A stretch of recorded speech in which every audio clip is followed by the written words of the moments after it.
اللہ الرحمن الرحیم۔ السلام علیکم ورحمۃ اللہ وبرکاتہ۔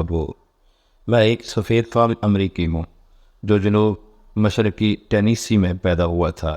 میری نانی نے مجھے گود لیا تھا۔ میری ماں نے مجھے پیدائش کے فوراً بعد اپنی ماں کے حوالے کر دیا تھا۔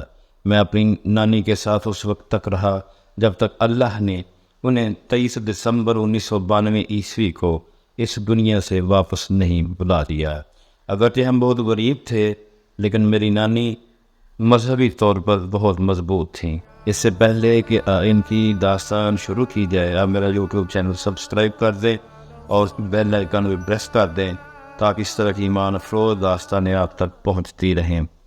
بہت ہی ایمان افروز داستان ہے۔ 1975 میں جب میری عمر 16 سال تھی، میری خالہ اور اس کے ہائی اسکول کے دوستوں نے مجھے منشیات اور شراب سے متعارف کرایا۔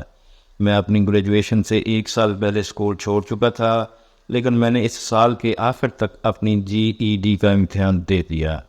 میں نے کام شروع کر دیا تاکہ میں اپنی نانی اور اپنے لیے ایک بہتر اور آسان زندگی فراہم کر سکوں جیسا کہ میں نے سوچا تھا۔ میری منشیات اور شراب کی لت بتدریج بڑھتی گئی۔ جتنا زیادہ میں کام کرتا اتنا ہی زیادہ میں ان کا استعمال کرتا۔ میں نے 8 سال بعد منشیات چھوڑ دیں، لیکن میری شراب کی لت مضبوط ہوتی گئی اور اس وقت میرے لیے کوئی راستہ نہیں تھا جو میں جانتا ہوں۔ اس لیے میں نے یہ سوچا کہ ہماری زندگی میں حالات کبھی بہتر نہیں ہوں گے، اور مجھے لگا کہ میں ایک بڑا ناکام اور ہارا ہوا شخص ہوں۔ میرا اگلا قدم خودکشی کرنے کا تھا۔ میں نے گولیاں کھا کر خودکشی کرنے کی کوشش کی، لیکن میں نے کافی مقدار میں گولیاں نہیں لیں، اس لیے میں نے مزید شراب پی لی۔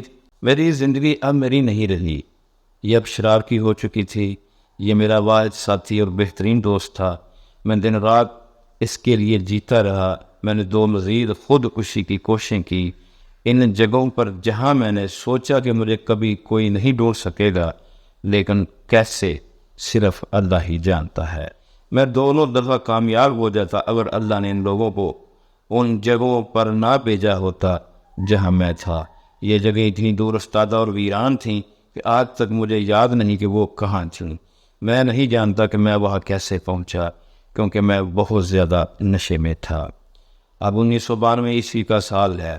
فروری میں میں نے کام چھوڑ دیا کیونکہ میری نانی کی صحت اتنی خراب ہو چکی تھی کہ میں ان سے زیادہ دور نہیں جا سکتا تھا۔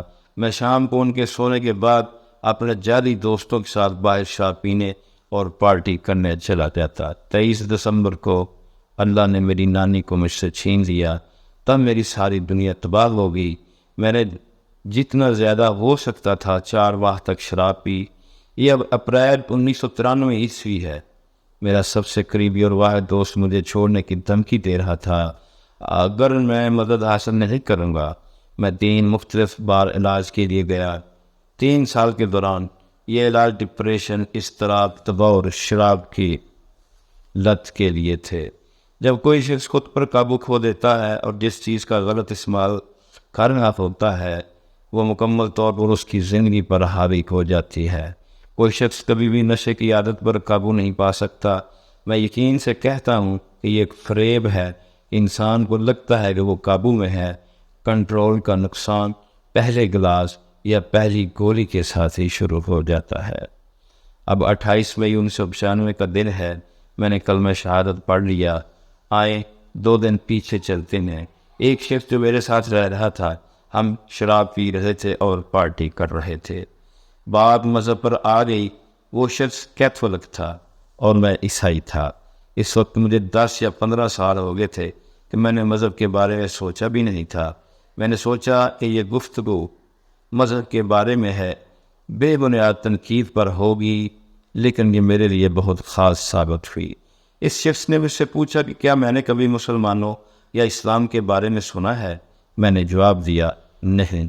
کیا یہ ایک اور گروہ ہے جو 1 یا 2 رات عبادت کے لیے جاتا ہے؟ اس نے کہا کہ ایسا نہیں ہے۔ اسلام 24 گھنٹے اور 7 دن اور سال کے 365 دن پر محیط ایک طرز زندگی ہے۔ وہ یہ سب ایک ایسے مسلمان سے جانتا تھا جس کے ساتھ وہ 7 سال رہا تھا۔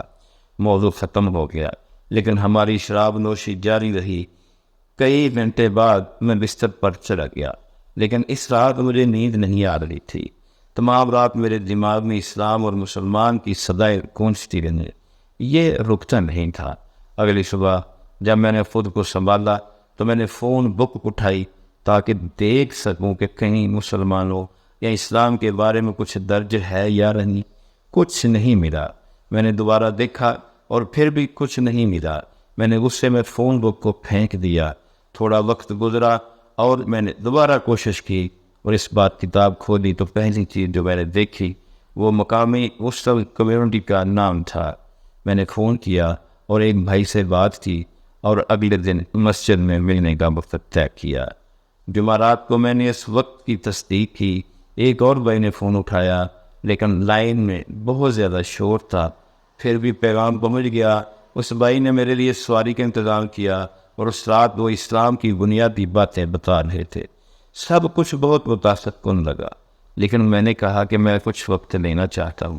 میں گھر آیا اور ایک بیئر کھولی، لیکن اس بار میں نے صرف چند بوند لی اور باقی پھینک دی۔ اگلی صبح میں نے بھائی کو فون کیا اور کہا کہ میں مسلمان بننا چاہتا ہوں۔ اس رات میں نے عشاء کی نماز کے بعد میں نے کلمہ پڑھا۔